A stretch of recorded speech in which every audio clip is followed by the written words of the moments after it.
Hello दोस्त, आपका मेरे चैनल में फिर से बहुत बहुत स्वागत है। कुछ दिनों से मेरे द्वारा वीडियो नहीं डालने का मुझे आपसे माफ़ी चाहता हूं। अब रेगुलर वीडियो डाला करूंगा। आज मैं आप लोगों के बीच महाराणा हमीर सिंह का वीडियो लेकर आया हूं। मैं इस बात पर भी चर्चा करना चाहता हूं कि कुछ ऐसे लोग भी अपने देश में हैं जो अपने देश के हीरो नायक को भी गद्दार बताने का साहस कर लेते हैं, जिन्हें अपने देश के इतिहास की जानकारी नहीं रहने के कारण ऐसा करते हैं या राजनीतिक लाभ के लिए इस हद तक भी चले जाते हैं। जब देश के महानतम शासकों में महाराणा संग्राम सिंह का अग्रणी स्थान रहा है, जिनके शरीर में 80 घाव युद्ध में मिले थे, उस नायक का एक आंख, एक पैर, एक हाथ युद्ध के काम आ गए थे। किसी युद्ध में हारा नहीं, सिर्फ एक युद्ध छोड़कर जिसमें अपनों ने उन्हें धोखा दिया। वह युद्ध खानवा गांव के पास लड़ा गया था बाबर से। बाबर के पास तोप और बंदूकें थी। राणा की सेना तलवार और भाले से लड़ी। तो मैं वीडियो को आगे बढ़ाना चाहूँगा महाराणा हमीर सिंह के बारे में। तो आप वीडियो में बने रहेंगे और वीडियो को लाइक सब्सक्राइब जरूर करेंगे, जिससे मेरा उत्साह वर्धन बना रहे। महाराणा हमीर सिंह 1314 ईस्वी से 1364 हमीरा, जो 14वीं शताब्दी में भारत के राजस्थान के मेवाड़ के एक योद्धा एक शासक थे। 13वीं शताब्दी में दिल्ली सल्तनत ने गोहिलों की सिसोदिया राजवंश की शाखा को मेवाड़ से सत्तारूढ़ कर दिया था। इनसे पहले गोहिलों की रावल शाखा का शासन था, जिनके प्रथम शासक बप्पा रावल थे और अंतिम रावल रतन सिंह थे।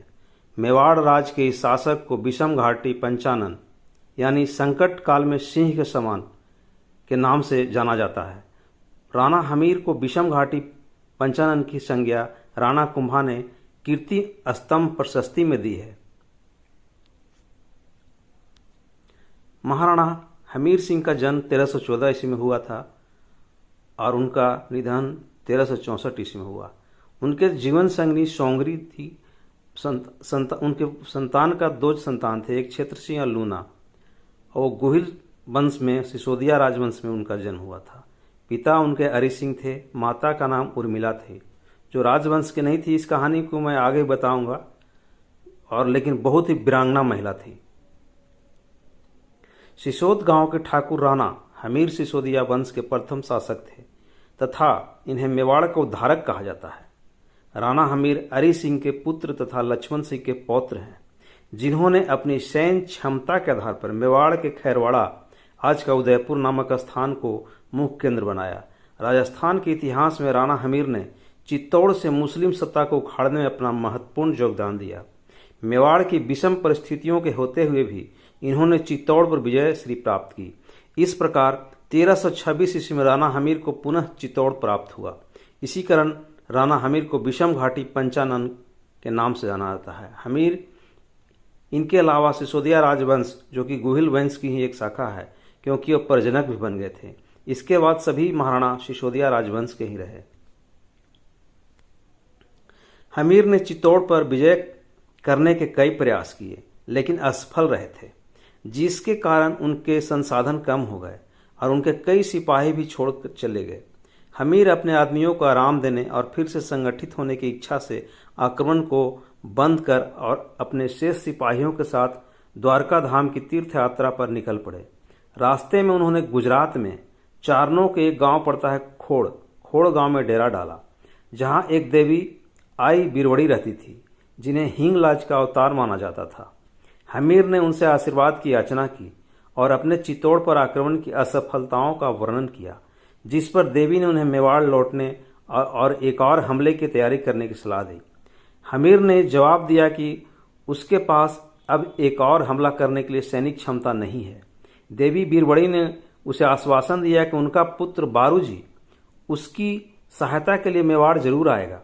इन शब्दों ने महाराणा पर गहरी छाप छोड़ी, जो तुरंत कैलवाड़ा लौट आए। कुछ ही दिनों में बारूजी माता बीरबड़ी की बेटे, जो घोड़ों के एक धनी व्यापारी थे, अपने 500 घोड़ों के एक बड़े कारवां के साथ केलवाड़ा पहुंचा, जहां हमीर ने डेरा डाला था। अपने शासन को व्यवस्थित करने की आवश्यकता में मालदेव ने राणा हमीर के साथ अपनी बेटी सोंगरी की शादी की व्यवस्था की। चूंकि खिलजी जब चित्तौड़गढ़ को जीता था तो मालदेव को ही वहाँ दे दिया था शासन करने के लिए।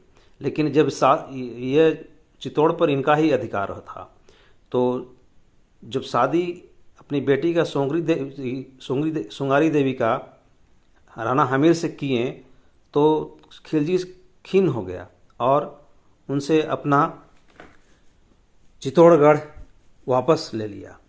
तो इससे भी इनको और उत्साह मिलता है कि चित्तौड़ पर आक्रमण किया जाए और अपने हाथ में लिया जाए।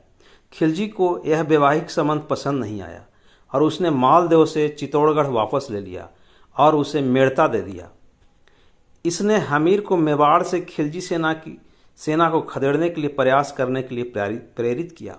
हमीर और उनके चारण सहयोगियों ने हमला किया और वे चित्तौड़गढ़ हासिल करने में सफल रहे। चित्तौड़ पर सफलतापूर्वक विजय करने के बाद राणा हमीर ने बारू जी की समय पर सैन्य सहायता के लिए उन्हें मेवाड़ साम्राज्य के प्रोल पाटवी बारहट का पद प्रदान किया, जो उनके भावी पीढ़ी के वंशजों को उत्तराधिकार मिला। जब हमीर का शासन चित्तौड़ में दृढ़ हो गया, उसने बिरबड़ी जी को वहां आमंत्रित किया और उन्हें बहुत सम्मान और आदर से किले में स्वागत किया। उनकी प्राणोत्सर्ग पर महाराणा ने उनके सम्मान में चित्तौड़गढ़ दुर्ग में एक मंदिर बनवाया, जो आज भी कायम है और इसे अन्नपूर्णा मंदिर के नाम से आज भी जाना जाता है। राणा हमीर के शासनकाल में दिल्ली के सुल्तान मोहम्मद बिन तुगलक ने मेवाड़ पर आक्रमण किया। दोनों के बीच सिंगोली नामक स्थान पर युद्ध लड़ा गया, जिसे सिंगोली का युद्ध कहा जाता है, जिसमें हमीर सिंह ने तुगलक सेना को हराया और मोहम्मद बिन तुगलक को बंदी बना लिया और 3 महीने तक जेल में रखा। वर्तमान में सिंगोली नामक स्थान उदयपुर में स्थित है। इस युद्ध के बाद मेवाड़ में राणा हमीर के दिन सामान्य रहे तथा 1364 ईस्वी में इनकी मृत्यु हो गई। तो ऐसे थे हमारे महाराणा हमीर। आपको ये वीडियो कैसा लगा कमेंट करके बताएंगे और लाइक सब्सक्राइब जरूर कर देंगे, जिससे मैं आप लोगों के बीच में उत्साहपूर्वक नया वीडियो लाने का प्रयास करता रहूँगा। तो वीडियो में बने रहने के लिए धन्यवाद।